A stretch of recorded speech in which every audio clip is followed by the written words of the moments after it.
Alright, what's up guys? How's it going? So I don't know exactly where I left off with the build. From what I remember, the last thing I really recorded was the week before the MOONEYES event.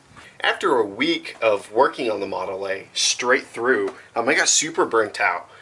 So I didn't record as much as I wanted to at the MOONEYES event. It was super crazy. There was thousands of cars, and it's my first time towing a car, and it was intense. I really wasn't prepared for it at all, but I definitely enjoyed going. I picked up a few things along the way, and I'll show you guys what I've done so far. So kind of hard to notice. This is very new right here. I basically sometimes have the headlights on, sometimes have them off. It's a 1940s drop bar that I've basically just fabbed up to some little tabs that bolt on the side. Has the original Kansas plate on it. Oh, I forgot about these. 39 Ford taillights and a leaky differential. Ended up getting plexiglass for the rear window because that was either a black piece of plastic or hollow. And ended up removing the seat. Gotta give it a good pug. That's the next part. If you see, there's a big hole right there. And so I need to do a little bit of rust repair. The reason that I haven't really been working on the car is because I got a truck. This is a 2001 Ford F-250. It's a Super Duty extended cab short bed. Nice little tow hog. So this is a spare frame that I have. Fellow friend of mine has a really sick Phaeton Tub race car that's banger powered. So have to remove this because he's going to use that. But as far as frame wise, this is pretty much what I needed. Front cross member was already removed, which is fine because I'm going to be making a flat cross member for the engine swap. The rear part of the frame, the cross member and whatnot, has been cut out. There was a little bit of frame repair done, but I basically plan on cutting it right around here so I can basically kick up that rear end and Z the frame.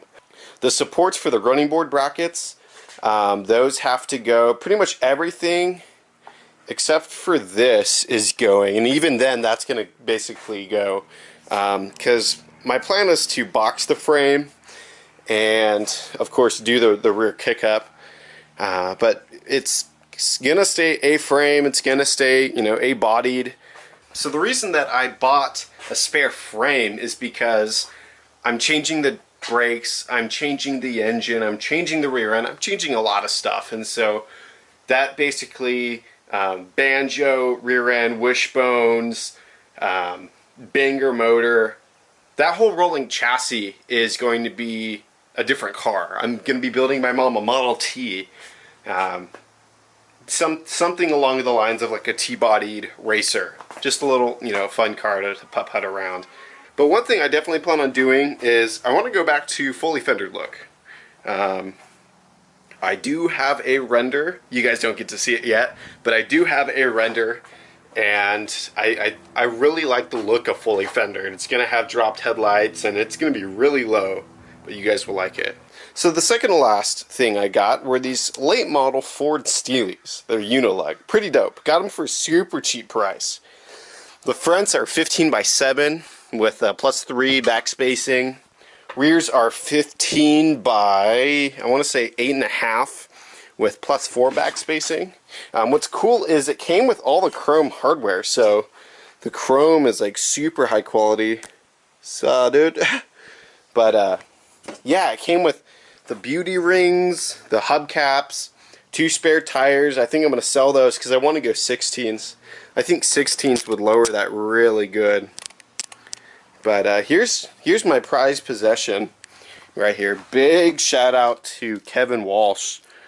He's building a sport coupe, and his build is similar to what I dream of doing. But this is a nice little 4.6:1 ratio.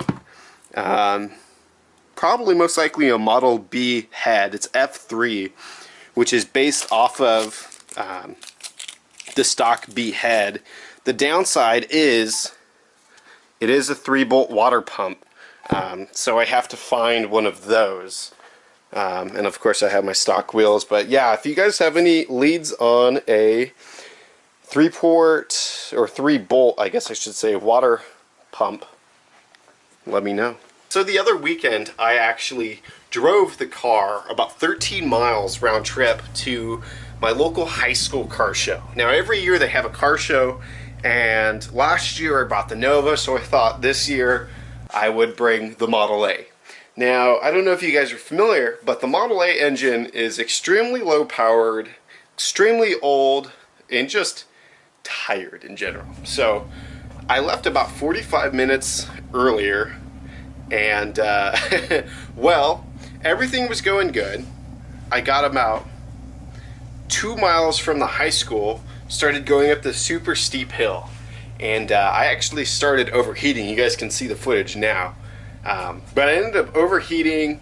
I ran a stop sign or two, and ended up making it into the parking lot. Was able to park, and right when I started to steam, I was able to park, and so it was super good. Ended up winning first place in the project category, which is a very good blessing because last year I won it with the Nova. This is more of just a shorter update kind of vlog, just because I know it's been a little bit since I've uploaded one of these videos. But I am going to the West Coast Customs car show here in Santa Maria, California this upcoming weekend. So I'm super, super pumped about that. There's going to be crazy cool cars, customs, hot rods, rat rods, everything and anything, which will be super cool. So I'll definitely be putting out a video. I will also be putting up a video soon. Mercedes of San Luis Obispo, we're shooting a little video for them with one of their G-Wagons. It's going to be fun. I have to go up soon to Eddie and Christine's house. Got to see how I like driving a 4.5-inch chop. I'm not telling you why, but howdy. She has a coupe with a 4.5-inch chop, 16s, and a small block Chevy, and it looks pretty bitchin'. I definitely look forward to uploading more videos to the channel, and we'll see what happens. Thanks.